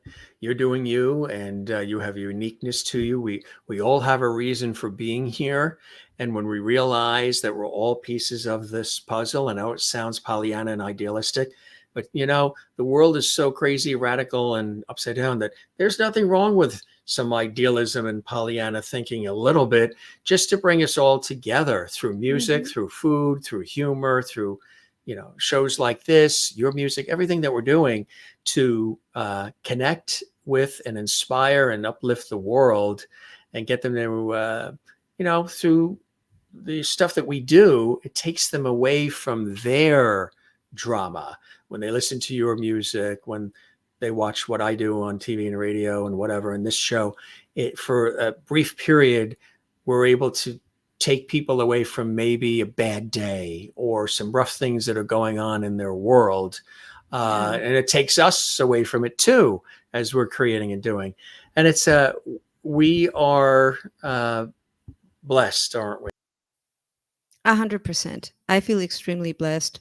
My story is quite unique because I took a degree in medicine, and then I decided that it wasn't for me, and I never practiced, and I got into music, and um, You are there's practicing through the music because it's medicine, it's yes, healing. yes, that's There is a connection there. yes, that's what I've been told so many times, and I'm extremely fortunate. I get to work with people that I love, with friends. I get to just be me. I don't have a boss. I don't have anyone that's bossing me around. You just I have to can, please yourself. Yeah. if I decide to stay in bed all day, which I never do because I'm a super active person, but if I decided tomorrow to stay in bed all day in my pajamas, I'll do it, Yeah. and That's that's a right. luxury. Yeah. That's a That's a luxury. luxury. And it's make sure you do it because those are Yeah. some of my favorite moments when it's a day when I don't have to be anywhere and I don't have to be on Mhm. and I don't have to, be as responsive because I'm very responsive and making sure everybody has what they need and Right. taking care of everything and making sure the train's on the track. And when there's days when I don't have to necessarily do that and just relax and just whatever the day Mhm. is, Yeah. those are some of my favorite days. They are the antithesis of the go go go go and make it all happen days. So Yeah. those are really really important days. Do you, before we head out, do you, because you've been very gracious with your time and really appreciate this, not interview but conversation here. Do you have a preference over being in the studio and the creating and production process and the rehearsal and all, or do you love being out on stage amongst everybody, Um, I love or both? everything. Well, rehearsing, not necessarily. I mean, I do it because it's important, and it can be fun to rehearse. But for me, the two sides of the coin, and my favorite sides are being in the studio, just the magic of playing live, because I like to record my records tracking live in the studio. Everybody plays at the same time because I like that freshness.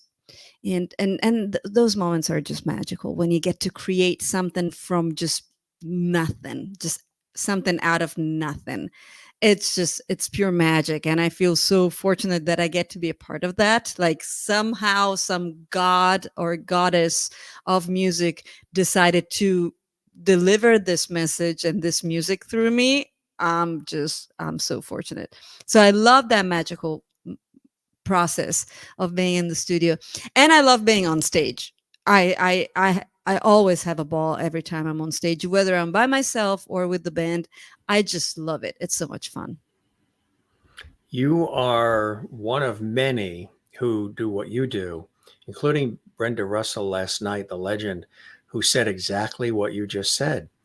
They are a conduit, they are a facilitator of this energy from above that is, whether it's a divine coupled Hmm. with the moon, all of it, and it's flowing.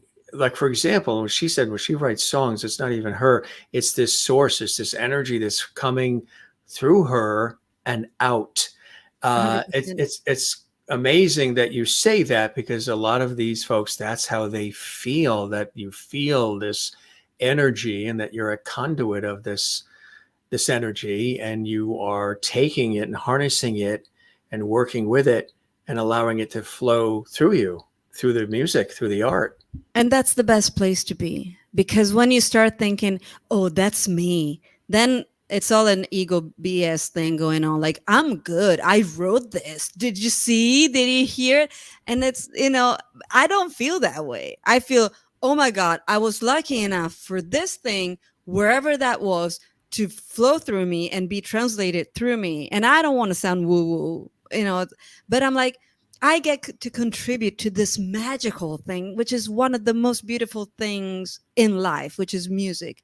I Yeah. get to contribute to that, and I'm not even responsible for, it's not me because I'm so good. No, it's energy that somehow has chosen to translate and to exist through me.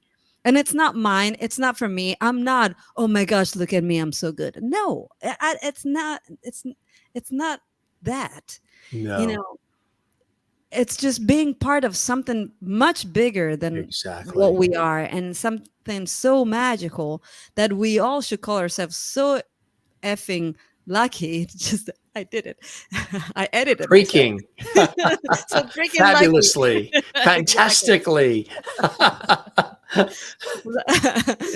So lucky to just be a part of it. There's no ego here. The artists that are rapping that ego thing, Yeah, it's like, no, dude, you're getting exactly. this all wrong. Right. There's not, we're all one. And now I sound like, let's Yeah. all smoke a Mm, okay. joint, Bob Marley, we're Yeah. all one. But but it is true. Like, where are we going? Where are we racing? We're just all existing on this planet. We're little boogers in the nostril of the universe. We're nobody. Why are I you never heard in? it put it that way. Well, I like to, it's an image that I like. Like, why do you feel so self-important? You're nobody. You're gonna die. We're all gonna, yes, you might do something special, but you're not. We all are special. And Everybody. just come on, dude, relax. I hate ego. People that are too, well, I don't hate them. Sorry, that's a better No, way to but say it. they walk in the room and it's the party hasn't Oh, me, started me, me, until me, they me, me, me. arrive. I Ah, so and I steer exhausting. clear of that too. And there's a lot of that around there. Oh yeah. No names mentioned, but there's a lot of it out there. Yeah. And it doesn't, that's not somebody I'm going to hang with or, you know, No. do things with because it gets annoying. It gets boring. That look at me and The bottom line is that it's art, we. Yeah. yes, and art and music existed way before I was born and will exist way after I die. It's not me. I get to do it because I'm lucky. Yeah. And that's all. It's not me. And I'm not going to take credit for any of that. And I'm glad if people like what I do, but, I got lucky that enough Yes. people liked it to the point where I can make a living out of it. Are you inspired by nature? Absolutely, Yeah. 100%. Yeah. Well, Me the too. moon being one of Yeah. my biggest Mine is the inspirations. ocean because growing up here on the East Coast, and we're just a couple Yeah. blocks from it here, and I grew up not far from it out east on Long Island, Mhm. and we're here along the coast as well. So, and you talk about things that were here before us, things that are going to be here after us. Mhm. The ocean with the tide and the rhythm, and I've Yeah. talked about it multiple times on this show, but walking barefoot in the sand, swimming, surfing, sailing it, floating in it, boogie Mhm. boarding in it, whatever it is, surfing in it. We've done all that. Yeah. I love having access to the ocean. The ocean, like music, is a go-to for me. When I go, I don't have to even Mhm. go in it, though Yeah, I yeah. love being in it, being near it and watching because it's bigger than me. It's more powerful than me. It's Mhm. beautiful. It fosters life. The sun rises from it. The sun sets Oh, yeah. in it. And I told everybody when they were sort of losing it a little bit during the pandemic, go to the ocean, go to nature, Yeah, look yeah. up at the moon, the things that are always going to be there and that are greater than us. It sort of settles things for you. It lets Mhm. you know that even though the world seems like it's coming apart and you don't recognize anything anymore, there are a lot of things around us that are rhythmic, that are part of the cycle of life that can really calm people and balance them. When the pandemic was happening, the squirrels in the forest didn't know that was going on. You Mhm. know what I mean? The dogs and the cats. Yeah. Penelope didn't know that was going on. Penelope was Mhm. just like, play me. You know what I Mhm. mean? Yeah. So it's a great conversation because there's so much more to what you do and why you do what you do. And I think people have an understanding of that even more deeply now. So when they go and they get the music and they get, all of it, and congratulations on that. The cover of that, which I think is fantastic. How did you come up with the cover of this? I mean, the covers of all of these songs are terrific. I love them Thank all. you.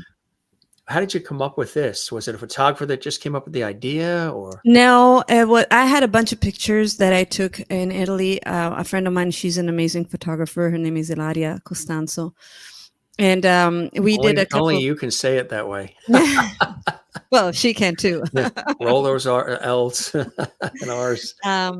We did a couple of photo shoots together, and she's really amazing.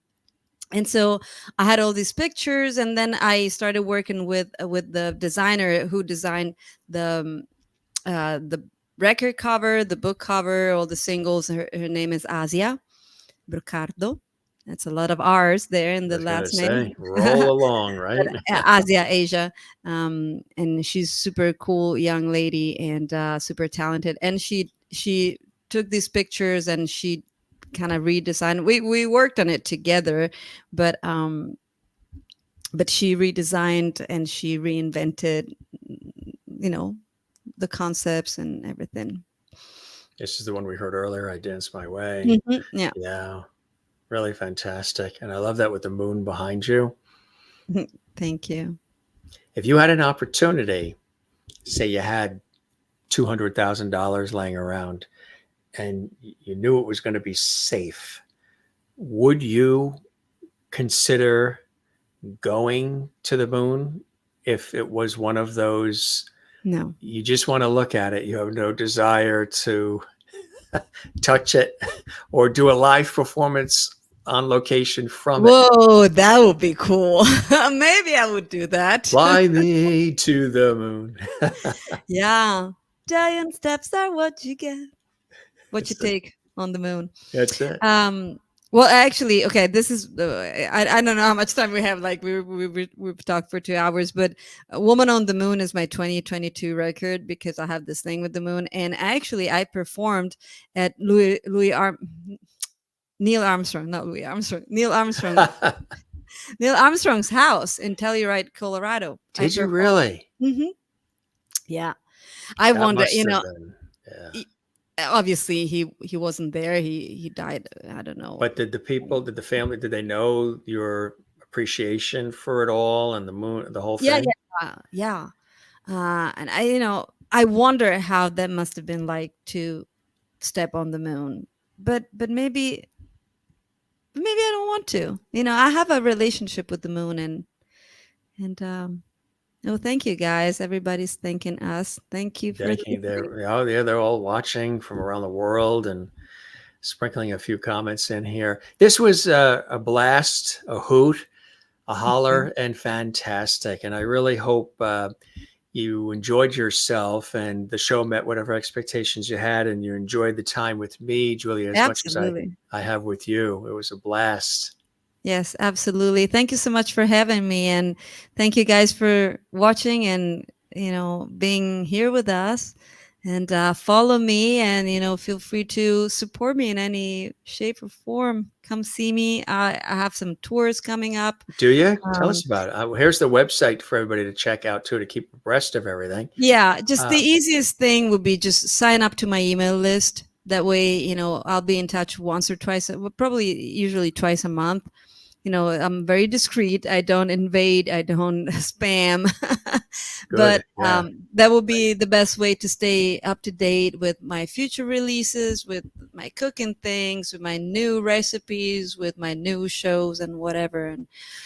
And I hope to, and Jim, hopefully one day we'll meet in person. That would be fun. That would be fantastic. Absolutely. If you're up around the Northeast, or I'm down there on a TV shoot or project down in the Austin area, because I've been to Austin, Dallas, Houston, Conroe, Spring, the Woodlands.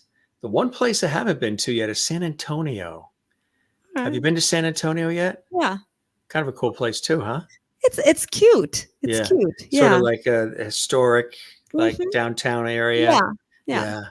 but haven't been there. But absolutely, we'll do that. We will put that together. And again, as you can see, it's conversation, free flowing, real fun. It's like a talk show, not just question and answer interview.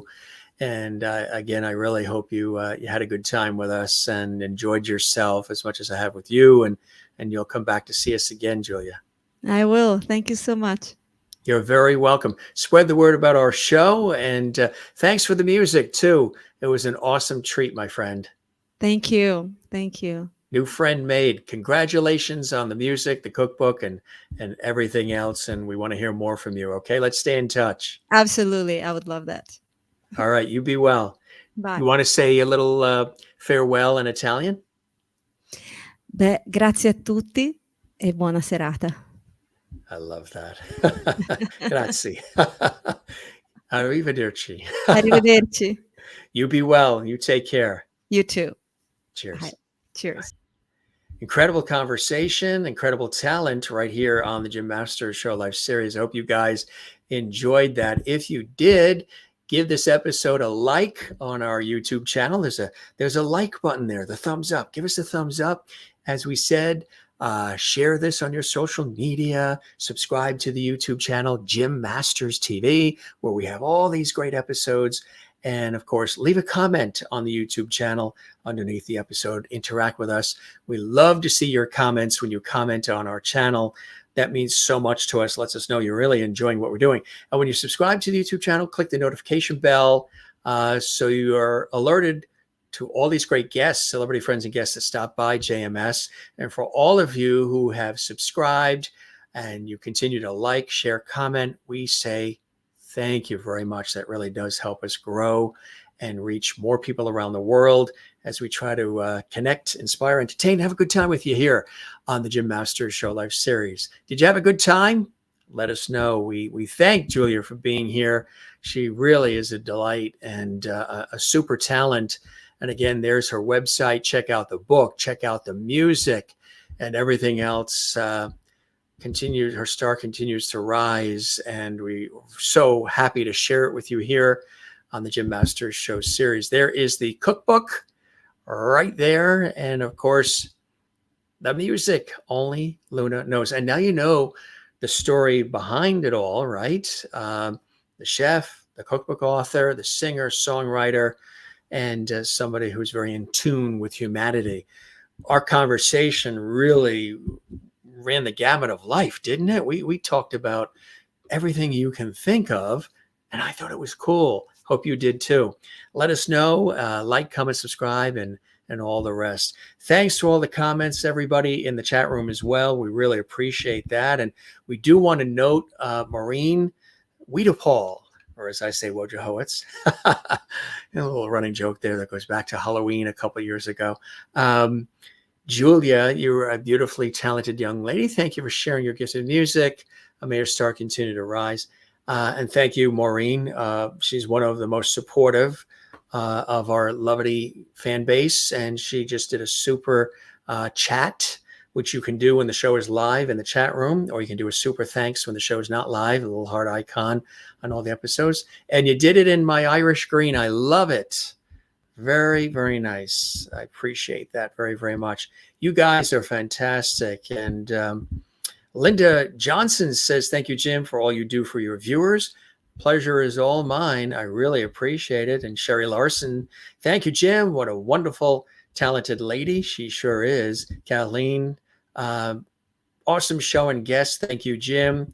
The pleasure is mine. Pierre saying she's very talented. Yes, she is.